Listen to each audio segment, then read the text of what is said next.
সিরাজগঞ্জের বেলকুচি উপজেলার মাইঝালি গ্রামের গোপালচন্দ্র দাসের পুত্র সুধন কুমার দাস অভিনব কায়দায় সিরাজগঞ্জ জেলা পরিষদের চাকরি দেওয়ার কথা বলে হাতিয়ে নিয়েছেন 12 লক্ষ টাকা। উপজেলার আমবাড়িয়া গ্রামের মৃত আব্দুল আজিজের পুত্র আলমগীর হোসেনের নিকট থেকে অভিনব সূত্রে জানা যায়, বেলকুচি উপজেলার মাইঝালি গ্রামের সুধন কুমার দাস উপজেলা রাজাপুর ইউনিয়ন পরিষদে গ্রাম পুলিশ পদে চাকরি করা অবস্থায় উপজেলার নির্বাহী অফিসারের সাথে সখ্যতা গড়ে ওঠে। এলাকার অসহায় দরিদ্রদের বিভিন্ন সুবিধা দেওয়ার কথা বলে নানাভাবে হাতিয়ে নিয়েছেন লক্ষ লক্ষ টাকা।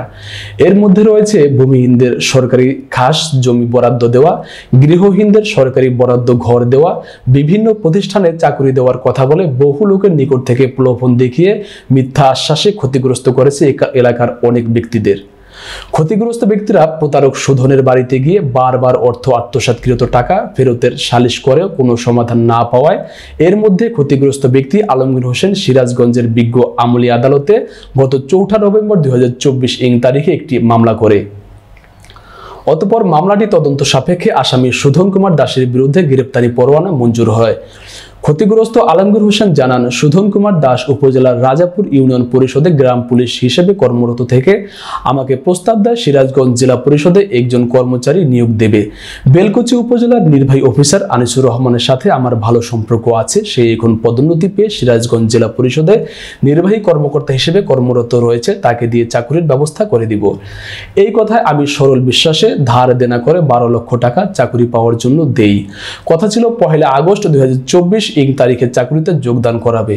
উক্ত তারিখে আমি তার কথা মতো জেলা পরিষদে গিয়ে জানতে পারি সুধন কুমার দাস জেলা পরিষদের নির্বাহী অফিসারের সাথে এ ব্যাপারে কোনো যোগাযোগই করেননি। বিষয়টি জেনে হতাশ নিয়ে সুধনের বাড়িতে আসি। সেখানে তার বাড়িতে ঘরে তালাবদ্ধ দেখতে পাই। নিরুপায় হয়ে ঘটনাটি সুধনের ভাই ও ভাইয়ের স্ত্রী এবং এলাকার গণ্যমান্য ব্যক্তিদের জানিয়ে আসি। দীর্ঘদিন কোনো সমাধান না পেয়ে বাধ্য হয়ে আদালতে মামলা করেছি। আমবাড়িয়া আমার বাড়ি। মাইঝালি গ্রামের মৃত গোপাল চন্দ্র দাসের ছেলে সুধন কুমার দাস আমাকে জেলা পরিষদে চাকরি দেওয়ার কথা বলে আমার কাছ থেকে 12 লাখ টাকা নেয়। বলে যে আপনি একাতেই জয়েন করবেন, জেলা পরিষদে আপনাকে মাস্টার হলে চাকরি দেওয়া হবে, পরবর্তীতে আপনি পার্মানেন্ট চাকরি পাবেন। আমি তার কথা মতো আমার কাছে প্রথমে এসে 15 লক্ষ টাকা পায়।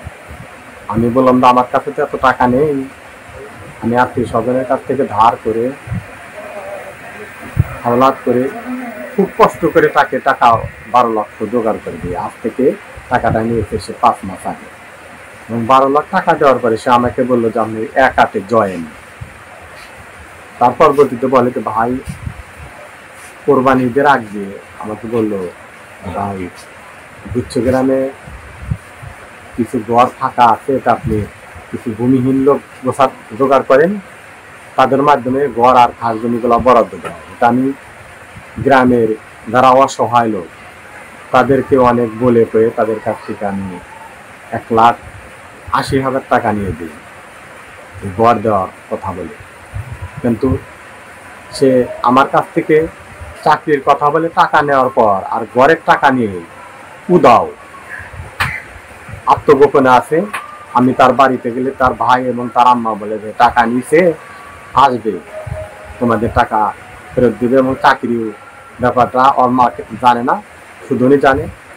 বারবার তাদের বাড়িতে যাওয়ার পরেও আমি কোনো হদিস পাই নাই তা, এবং তার আম্মা তার সাথে ফোনে কথা বলে, কিন্তু আমাকে নাম্বারটা এখনো দেয় নাই, বলে যে যোগাযোগ হয় না, কিন্তু তারা ঠিকই যোগাযোগ করে তার সাথে। অবস্থায় আমি গ্রামের কিছু প্রতিবার কিছু লোককে বলেছি, বলার পরেও কোনো সমাধান হয় না। তাই আমি সর্বাধিক দিশা না পেয়ে আমি মিডিয়ার দ্বারস্থ হয়েছি। আমি আর একটা ন্যায় বিচার চাই। আমি ভুক্তভোগী, আমাকে এরকম বিপদে ফেলে টাকাগুলো নিয়েছে, আমি আর সুস্থ যে বিচার সেটা বিচারটা আমি চাই। গুচ্ছিগ্রাম ঘর দেওয়ার নিগে টাকা নিছে। কে নিছে? সুজন মাইজাল বর্তালা বাড়ি পলাইছে, এখন টাকার পাওয়া যাইতেছে। কত টাকা নিছে? 60,000 টাকা জায়গা দেওয়ার নিগে আর ঘর দেওয়ার নিগে নিছে টাকা। কতদিন আগে নিছে? তাও 5 মাস হইল। 5 মাস আগে? হ্যাঁ 5 মাস। আর আর কার কাছ থেকে নিছে টাকা? আর আমার বাইস্তার কাছ থেকে নিছে। আর বাচ্চার নাম কি?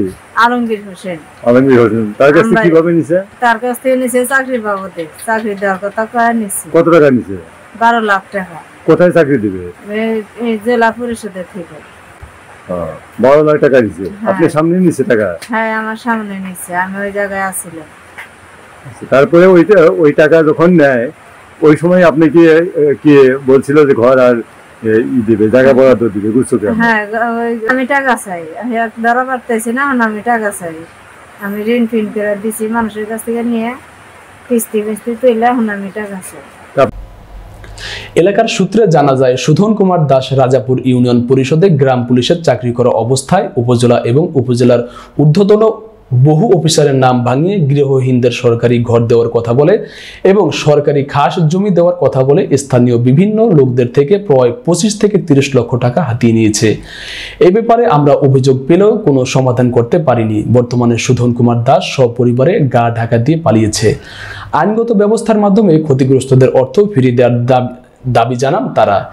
এই ব্যাপারে প্রতিবেদন সুধন কুমারের বাড়িতে গিয়ে তাকে না পেয়ে মুঠোফোনে যোগাযোগ করার চেষ্টা করলে ফোনটি বন্ধ পাওয়া যায় বলে তার বক্তব্য পাওয়া যায়নি। বেলকুচি থানার অফিসার ইনচার্জ জাকারিয়া হোসেন জানান সুধন কুমারের বিরুদ্ধে আদালতের মাধ্যমে গ্রেপ্তারি পরোয়ানা জারি হয়েছে। অতি শীঘ্রই তাকে আটকের প্রয়োজনীয় ব্যবস্থা গ্রহণ করা হবে।